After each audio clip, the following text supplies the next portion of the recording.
Achávamos que o governo estava usando a Covid-19 para desviar nossa atenção ou que tivesse a ver com o 5G, afirmou Brian Leitch. Daí, não seguimos as regras nem procuramos ajuda antes após ler teorias conspiratórias na internet. O casal pensou que a doença era um engodo ou número máximo uma gripe. Mas no início de maio, sua mulher contraiu o coronavírus. Boatos na internet levaram a ataques feitos por multidões na Índia e envenenamento em massa no Irã. Engenheiros de telecomunicações foram ameaçados e atacados e torres de transmissão de telefonia celular foram incendiadas no Reino Unido e em outros países. Tudo em decorrência de teorias conspiratórias. No estado americano do Arizona, um casal ingeriu uma garrafa de um produto de limpeza de aquários ao pensar, erroneamente, que ele continha um remédio profilático contra a Covid-19. O mês de março se aproximava do fim quando Wanda e Gary Lenius começaram a ouvir sobre a hidroxicloroquina. O casal notou que havia um ingrediente aparentemente similar no rótulo de uma velha garrafa guardada na casa deles. A droga hidroxicloroquina pode ter o potencial de combater o vírus, mas ainda há pesquisas em andamento sobre o remédio, por isso sua eficácia não pode ser comprovada ou descartada de modo seguro. Nos últimos dias, a Organização Mundial da Saúde, OMS, decidiu retirar temporariamente a hidroxicloroquina da sua lista de medicamentos em estudo para tratar a Covid-19. Com base em um estudo publicado na Lancet, a instituição alegou que não estava claro que o medicamento apresentava o nível de segurança necessário. Mas o estudo em questão sofreu diversos questionamentos sobre a confiabilidade dos dados e foi retirado da plataforma. Em seguida, a OMS decidiu retomar os estudos com a droga. Especulações sobre a eficácia da hidroxicloroquina contra a Covid-19 começaram a circular pela internet na China no fim de janeiro. Veículos de imprensa, inclusive estatais, citaram estudos antigos sobre seu uso como um remédio antiviral. Pouco depois, um especialista francês anunciou resultados promissores. Ainda que a pesquisa tenha sido amplamente questionada, o interesse em hidroxicloroquina disparou. Ela foi citada, com níveis distintos de ceticismo, por diversos veículos de imprensa e figuras influentes, a exemplo do executivo-chefe da Tesla, Elon Musk, e o presidente brasileiro, Jair Bolsonaro. A droga passou a figurar também em entrevistas de autoridades na Casa Branca e em tweets do líder americano, Donald Trump. O que nós temos a perder, disse em 3 de abril. Tome. Em meados de maio, ele disse ter tomado a droga, seguindo seu próprio conselho. Cada menção do presidente do ZEUA resultava em picos de comentários e buscas sobre a droga, segundo dados da ferramenta de monitoramento online CrovTangle. Na Nigéria, um aumento do número de pessoas com envenenamento por hidroxicloroquina levou autoridades de saúde do estado de Lagos a alertar a população contra o uso da substância. No início de março, um vietnamita de 43 anos deu entrada em uma clínica especializada em envenenamento em Hanoi após ingerir uma dose enorme de cloroquina. Ele estava avermelhado, trêmulo e incapaz de enxergar direito.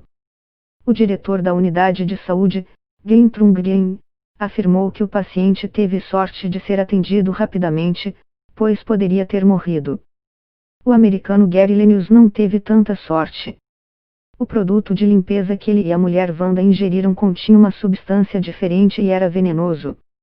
No Irã, autoridades afirmam que centenas de pessoas morreram envenenadas por álcool depois que viralizaram boatos sobre seus supostos efeitos terapêuticos. Ao todo, o boato afetou ao menos 796 pessoas até o fim de abril, segundo Kambi Sultanijad, autoridade da Organização de Medicina Legal do Irã. Segundo ele, essas mortes foram resultado de notícias falsas em redes sociais. Para além da hidroxicloroquina, o presidente americano, Donald Trump, fez especulações também sobre diversas supostas curas da Covid-19. No fim de abril, ele sugeriu que raios ultravioletas poderiam neutralizar o vírus. Daí vejo o desinfetante, que derruba o vírus em 1 minuto. 1 minuto. Pode existir uma maneira de fazer algo desse tipo por dentro, com uma injeção, ou quase como uma limpeza. Ante a reação negativa de sua declaração, Trump afirmou depois que estava sendo sarcástico. Mas alguns americanos não viram dessa forma, e serviços de informação por telefone sobre controle de venenos afirmou ter recebido ligações acerca do conselho presidencial.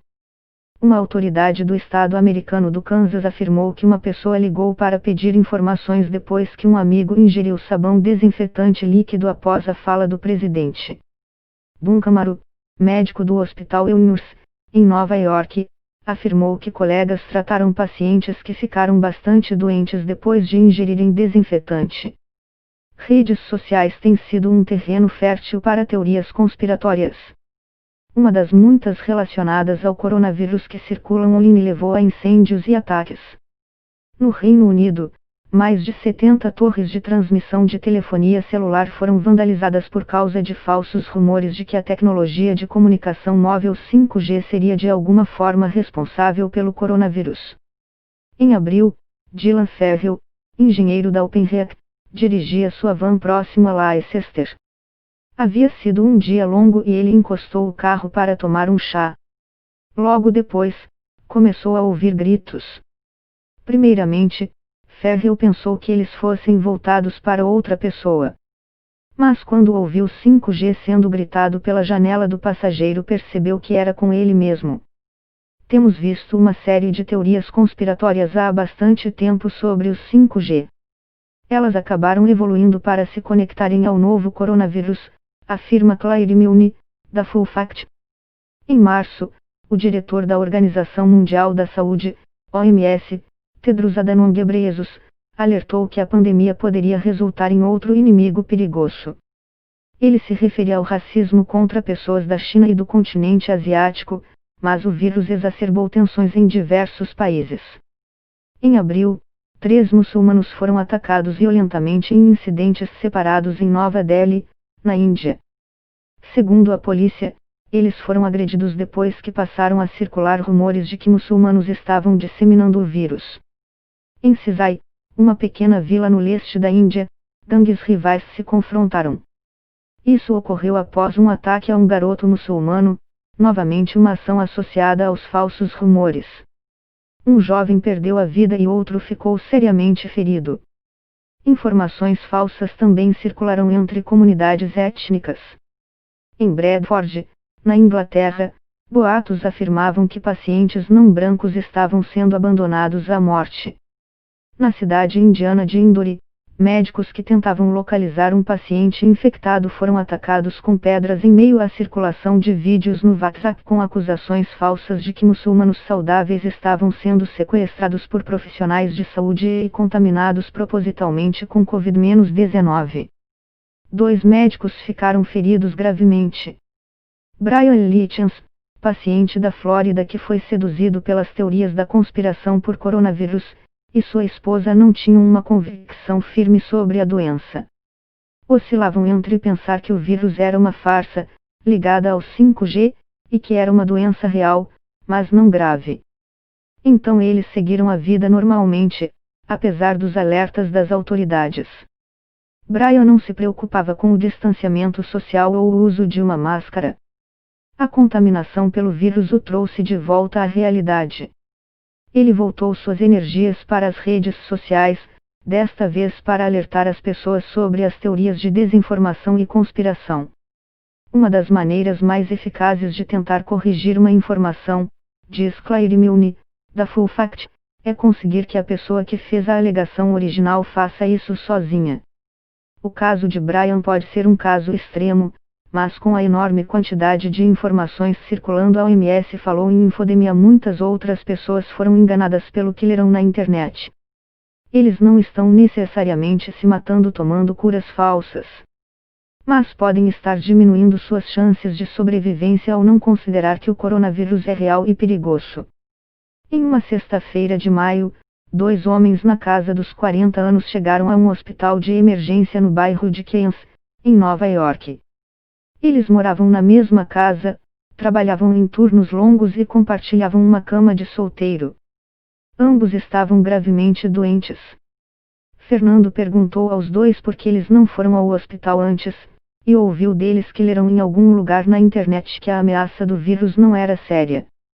Ambos estavam no grupo de risco da Covid-19, que inclui cardíacos, diabéticos e hipertensos, por exemplo. Mas o médico Rajeev Fernando acredita que eles poderiam ter se recuperado se tivessem ignorado os conselhos falsos e procurado ajuda especializada mais cedo. O professor Martin Marshall, presidente do Royal College de Clínicos Gerais, afirmou que ele e seus colegas no Reino Unido constataram que vários de seus pacientes receberam dicas de postagens que viram na internet como, por exemplo, de que é possível fazer um autodiagnóstico prendendo a respiração, ou de que tomar bebidas quentes ajuda a combater o coronavírus. Alguns citaram declarações do presidente Trump sobre desinfetante como justificativa. A desinformação é um problema estrutural. Culpar alguém por ingerir alvejante ou por ficar em casa e morrer é como culpar alguém que está andando na rua e é atropelado por um motorista bêbado. Enquanto as pesquisas avançam em busca de uma vacina contra o coronavírus, muitos grupos de vacina e ligados a teorias conspiratórias veem sua audiência crescer. Eles figuram um risco de saúde em potencial, mas ainda não imediato.